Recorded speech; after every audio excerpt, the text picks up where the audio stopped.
नमस्कार।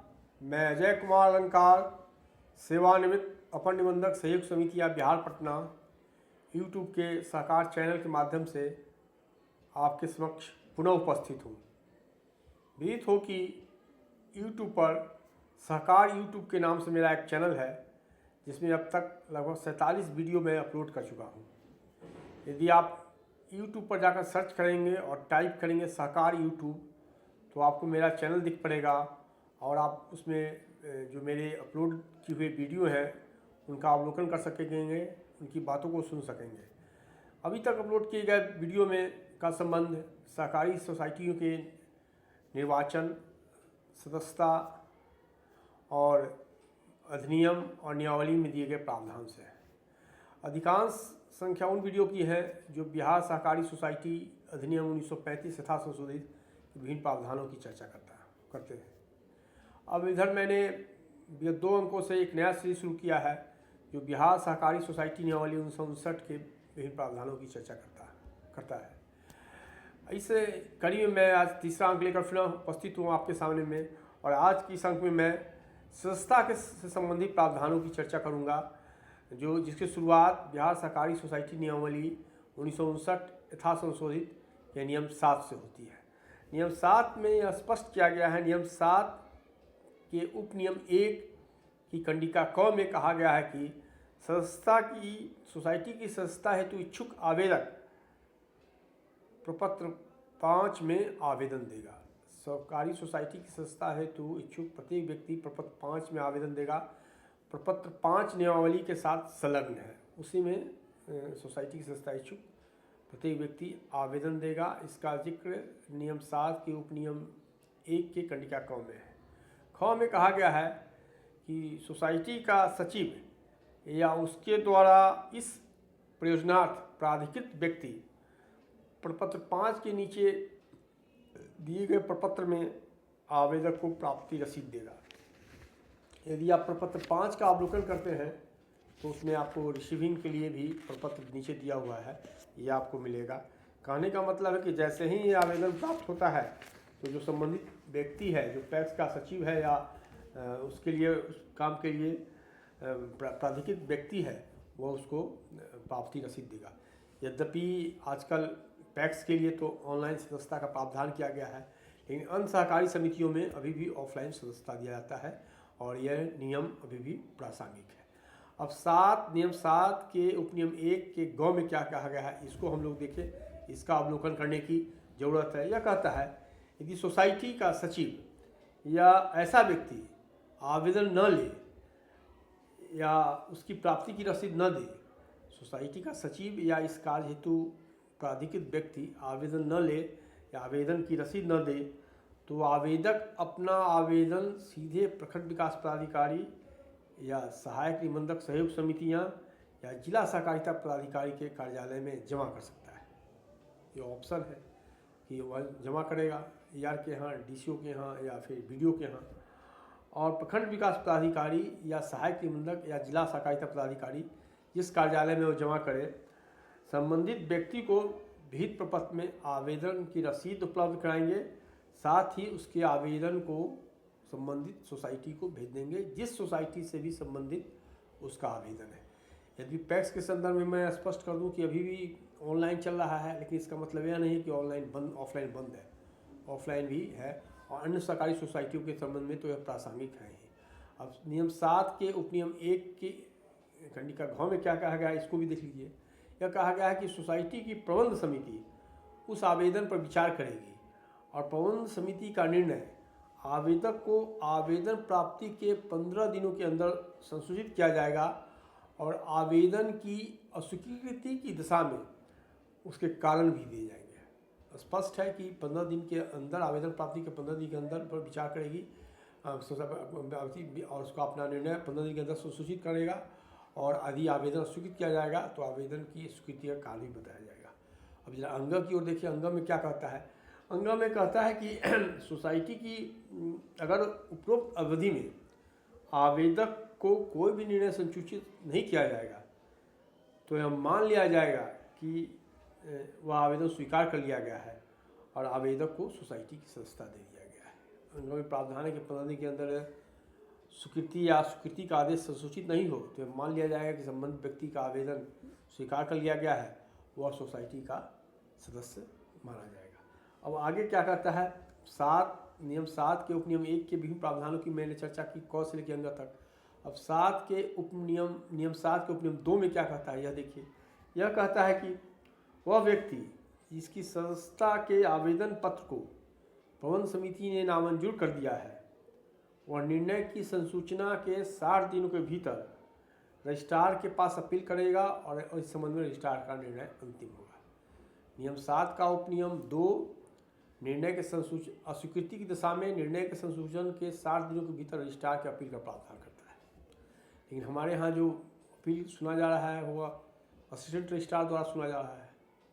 और दूसरी बात यह है कि 2008 में, जब दिसंबर 2008 में एक अधिसूचना निकालकर अधिनियम और नियमावली की जो सख्तियाँ का प्रत्यावर्तन किया गया था, उसमें सहायक निबंधक को यह सख्ती नहीं दी गई थी। यह दूसरी बात है कि विधि में प्रावधान है कि सहायक निबंधक इस तरह की अपील को सुन सकता है।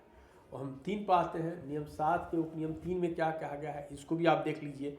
इसमें कहा गया है कि उपविधियों में यथाविहित प्रवेश शुल्क तथा शेयर धन की चुकती कर देने पर सदस्य सारे अधिकारों का हकदार हो जाएगा और सदस्य के सभी दायित्वों के अधीन हो जाएगा।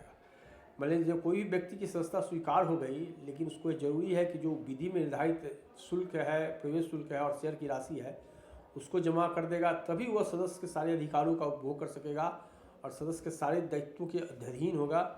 सदस्य के सारे विविध अधिकारों में मतदान का अधिकार, प्रबंध समिति के निर्वाचन में अभ्यर्थी होने का अधिकार शामिल है। यहाँ थोड़ा सा मैं एलिबरेट कर देता हूँ कि जो पैक्स की विधि है उसमें कहता है कि प्रवेश शुल्क 1 है और सदस्यता 1 रुपया और कम से कम 1 शेयर की राशि का दाम 10 रुपया है। लेकिन पैक्स में की विधि में सदस्य और सह सदस्य का प्रावधान किया गया है। और कहीं भी सरकारी सोसाइटी में सदस्य और सह सदस्य की व्यवस्था नहीं है। पैक्स की विधि में है कि यदि प्रबंधकारिणी समिति ने उसको सदस्य के रूप में स्वीकार किया हो तो उसको 1 रुपया प्रवेश शुल्क और कम से कम 1 शेयर की राशि 10 रुपया जमा करना है। और यदि केवल सह सदस्य के रूप में स्वीकार किया है तो उसको केवल 1 रुपया प्रवेश शुल्क के रूप में जमा किया जाएगा और उसको मात्र निर्वाचन प्रक्रिया में मतदान करने का अधिकार होगा। निर्वाचन प्रक्रिया में वो अभ्यर्थी नहीं हो सकता। यह बहुत ही स्पष्ट स्थिति है। और यदि किसी को सह सदस्य के रूप में स्वीकार किया गया हो, वह सदस्य बनना चाहता है, शेयर जमा करना चाहता है, तो वह व्यक्ति को फिर संबंधित प्रबंध समिति से अनुरोध करना चाहिए। और यदि प्रबंध समिति उसकी अनुमति को स्वीकार नहीं करता है, मैं पैक्स के संदर्भ में खासकर बोल रहा हूँ, तो उसे इस 1935 के अधिनियम की धारा 48 के अंतर्गत रजिस्ट्रार के कोर्ट में अपील करना चाहिए। अब मैं आगे बढ़ता हूँ। नियम 7 का उपनियम 4 क्या कहता है, इसको भी आप देख लीजिए। इसकी भी बहुत चर्चा रही है।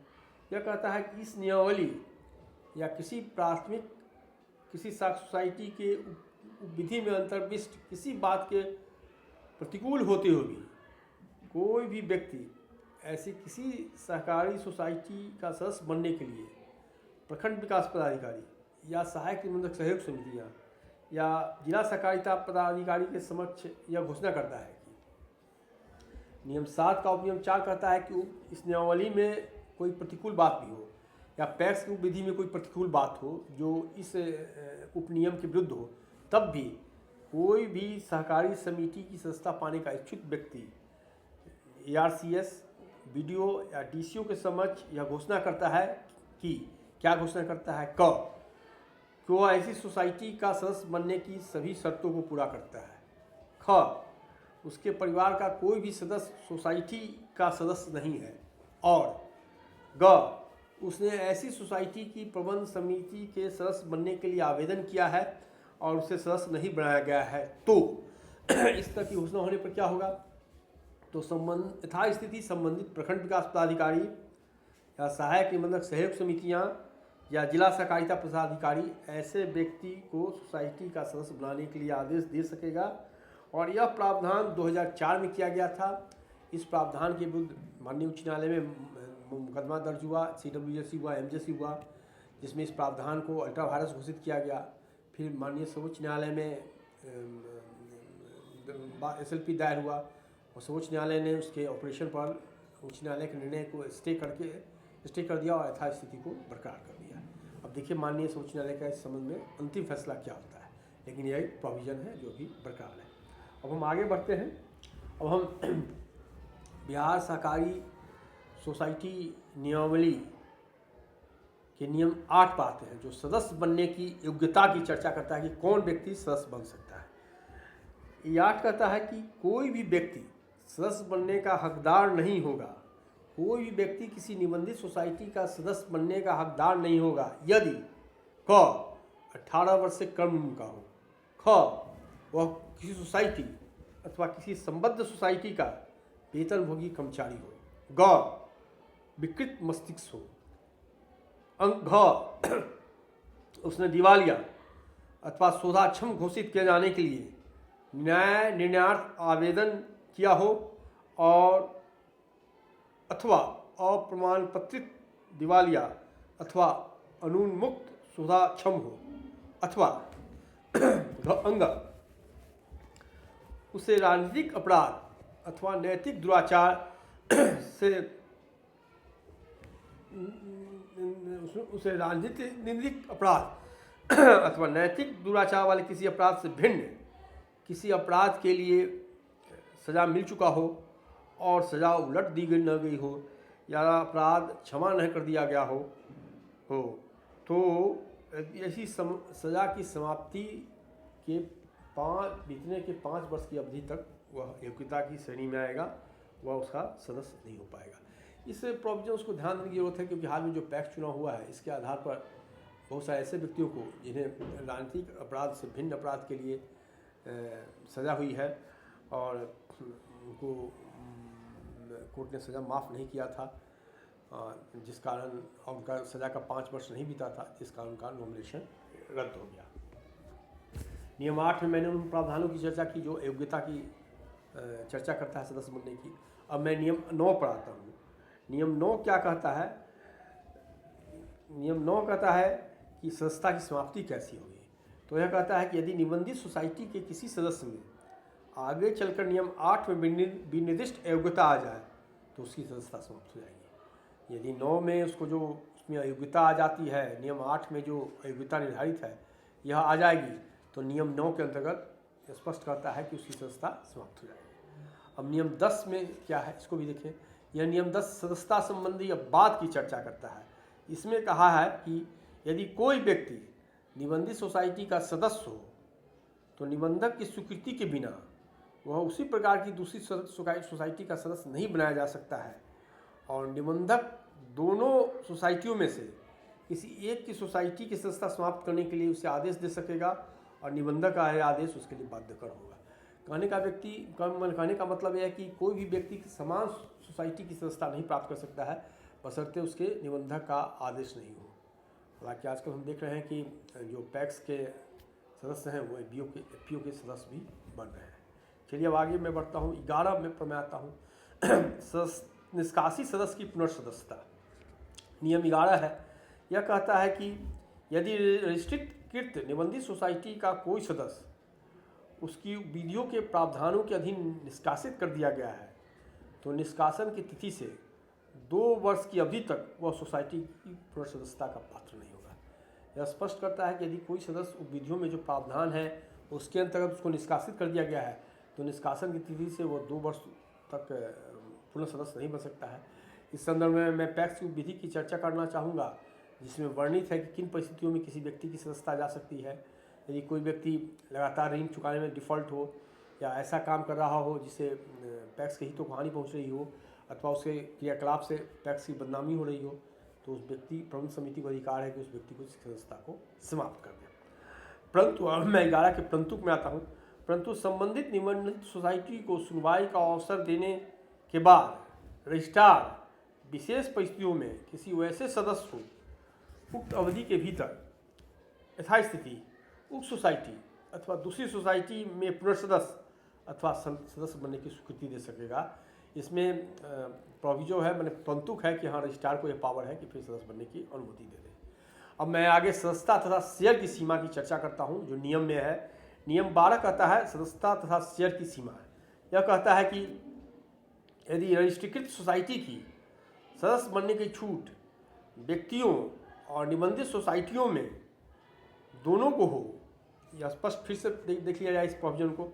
यदि रजिस्ट्रेड सोसाइटी की सदस्य बनने की छूट व्यक्तियों और निबंधित सोसाइटी दोनों को हो सकता है कि जो केंद्रीय समिति है या स्टेट लेवल की जो शीर्ष समिति है उसमें सोसाइटी भी सदस्य होते हैं, खासकर केंद्रीय समिति में सोसाइटी भी सदस्य हुए हैं और व्यक्ति भी सदस्य होते हैं। जो इंडिविजुअल्स हैं व्यापार मंडल में जो अब तक बने हुए हैं उनकी मैं चर्चा करता हूँ। हालांकि व्यापार मंडल में प्रोविज़न है कि व्यक्तिगत सदस्य नए नहीं जा सकते हैं, और यदि व्यक्तिगत सदस्य किसी कारण से संस्था से हट गए तो उनकी सदस्यता समाप्त हो जाएगी। तो ये कहता है कि यदि रजिस्ट्रेड सोसाइटी की सदस्य बनने की छूट व्यक्तियों और निबंधित सोसाइटी दोनों को हो तो समय समय पर निबंधक व्यक्तियों और रजिस्ट्रेड सोसाइटियों में सदस्यता संबंधी अनुपात का निर्धारण कर सकेगा कि व्यक्ति कितना बनेगा सदस्य सोसाइटी का और निबंधक कितना सदस्य बने, इंडिविजुअल कितना सदस्य बनेगा, इस अनुपात का निर्धारण करने का अधिकार नियम 12 में दिया गया है, इनको रजिस्ट्रार को दिया गया है। फिर नियम 12 का क है। नियम 12 का क जो है ये 2008 में इसको जोड़ा गया है। यह कहा गया है कि इस नियमावली अथवा किसी सहकारी समिति की उपविधि में अंतर्विष्ट किसी बात के प्रतिकूल होते हुए भी किसी भी शीर्ष सहकारी सोसाइटी अथवा केंद्रीय सोसाइटी में कोई भी व्यक्तिगत सदस्य नहीं होगा और आगे कोई भी प्राथमिक सोसाइटी किसी शीर्ष सोसाइटी का सदस्य नहीं होगी। स्पष्ट कर दिया इसमें कि अब कोई भी जो राज्य स्तरीय सोसाइटी है या शीर्ष सोसाइटी, कोई भी जो शीर्ष सोसाइटी है या केंद्रीय सोसाइटी है उसमें व्यक्तिगत सदस्य नहीं होगा और आगे कोई भी प्राथमिक सोसाइटी है जो शीर्ष सोसाइटी का सदस्य नहीं होगी। फिर परंतु विधा देख लें, परंतु क्या कहता है। नियम 12 क का परंतु है, परंतु किसी शीर्ष सोसाइटी अथवा केंद्रीय सोसाइटी के व्यक्तिगत सदस्य ऐसी सोसाइटी के तब तक सदस्य रहेंगे जब तक ऐसे व्यक्ति उस सोसाइटी की सदस्यता नहीं खो देते हैं और किसी भी परिस्थिति में ऐसी सदस्यता का स्थानांतरण नहीं किया जा सकेगा। मैंने कहा है कि तब तक सदस्य रहेंगे जब तक सदस्यता नहीं खो सकते हैं, लेकिन भी अपनी सदस्यता का ट्रांसफर नहीं कर सकते हैं। फिर परंतु क्या कहता है 12 क का परंतु, इसको देखिए हम। 12 क का परंतु फिर कहता है परंतु और यह कि कोई प्राथमिक समिति पूर्व से किसी शीर्ष समिति का सदस्य है तो वह उस शीर्ष समिति का सदस्य तब तक बनी रहेगी जब तक वो सोसाइटी ऐसे संबंधक सोसाइटी की सदस्यता नहीं खो देती है। मान लीजिए 12 क में प्रोविजन किया गया है कि नियमावली या उपविधि में किसी बात के होते हुए भी अंतर्विष्ट होते हुए भी यह स्पष्ट है कि शीर्ष सहकारी सोसाइटी अथवा केंद्रीय सहकारी सोसाइटी में कोई व्यक्तिगत सदस्य नहीं होगा और आगे कोई भी प्राथमिक सोसाइटी शीर्ष सोसाइटी का सदस्य नहीं होगी। लेकिन उसमें प्रोविजो किया गया है, परंतु किया गया है कि हाँ जो विद्यमान है उनके बारे में क्या स्थिति होगी यह स्पष्ट है। अब मैं अब 13 पर आता हूँ।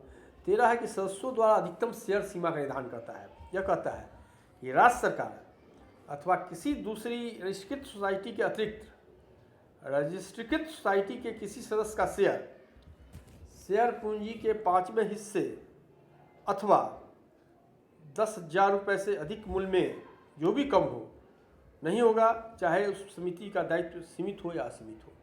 किसी भी सदस्य के लिए राज्य सरकार और निबंधित सोसाइटी को छोड़कर इंडिविजुअल के लिए शेयर की सीमा है और शेयर की सीमा में है कहा गया कि 5वां हिस्सा अथवा 10,000 दोनों में जो जिसका मूल्य कम हो वही वो धारण कर सकता है। फिर उसका परंतु है, परंतु कहा गया है कि किसी रजिस्ट्रेड सोसाइटी अथवा रजिस्ट्रेड सोसाइटी के वर्ग के मामले में रजिस्ट्रार इस सीमा को शिथिल कर सकेगा। कहने का मतलब है कि नियम 13 जो है उस शेयर की सीमा को निर्धारित करता है। अब थोड़ा हम नियम 14 पर आते हैं जो प्रत्याग और निष्कासन की व्यवस्था करता है कि कैसे प्रत्याग तथा निष्कासन होगा। नियम 14 कहता है, नियम 14 का उपनियम 1 कहता है कि प्रबंध समिति को 3 महीने पूर्व सूचना अथवा विधियों में यथाविहित इससे अधिक पूर्व सूचना देकर कोई भी सदस्य रजिस्ट्रेड सोसाइटी की सदस्यता से प्रत्याग कर सकता है। प्रबंध समिति को 3 महीने की सूचना देना है या विधि में अलग से कोई उससे ज़्यादा प्रोविजन है तो उस अवधि में सूचना देना है। पैक्स की विधि में 3 महीने की ही बात है तो वो उसकी सूचना देकर वह संस्था का परित्याग कर सकता है। लेकिन इस पर भी शर्त है कि किस स्थिति में परित्याग करेगा, परंतु उस पर सोसाइटी का कोई ऋण दे नहीं है और न समिति को दे किसी ऋण का प्रतिभूति हो। यदि कोई ऋण हो या किसी ऋण का वो प्रतिभूति हो तो वह सूचना देने पर भी संस्था का परित्याग नहीं कर सकता है। साथ ही परंतु यह और भी कि रजिस्ट्रेड सोसाइटी के किसी सदस्य को सदस्य बनने की तिथि से 1 वर्ष पूरा होने से पूर्व पद त्याग करने की अनुमति नहीं दी जाएगी। साथ ही रजिस्ट्रीकृत सोसाइटी का कोई भी सदस्य भले ही उस पर कोई ऋण नहीं हो, कोई ऋण का प्रतिभूति नहीं हो, लेकिन उसको कम से कम 1 साल पूरा हो जाएगा तभी उस संस्था का परित्याग कर सकता है। अब नियम 14 का उपनियम 2 क्या कहता है, इस पर हम लोग देख लीजिए। यह कहता है कि विधियों में यथाविहित कारण से और प्रक्रिया के अनुसार किसी सदस्य को रजिस्ट्रीकृत समिति की संस्था से हटाया या निष्कासित किया जा सकता है। यह कहता है कि वो विधि में क्या प्रक्रिया है, तो पैक्स को विधि में स्पष्ट प्रक्रिया दी गई है, इसको भी देख लेने की ज़रूरत है। तो मैंने अब तक नियम 14 नियम 1 से लेकर नियम 14 तक की व्याख्या की है, उसको आपको समझ प्रस्तुत किया है। और मैं अब फिर आगे अगले अंक में उपविधियों में जो संशोधन से संबंधित उपविधियों से संबंधित जो प्रावधान है उसकी चर्चा मैं सोसाइटी की उपविधियाँ में क्या होना चाहिए उसकी चर्चा मैं आपसे करूँगा। तब तक मैं आपसे विदा लेता हूँ इस अनुरोध के साथ कि आप मेरे चैनल को लाइक करें, शेयर करें, सब्सक्राइब करें। धन्यवाद।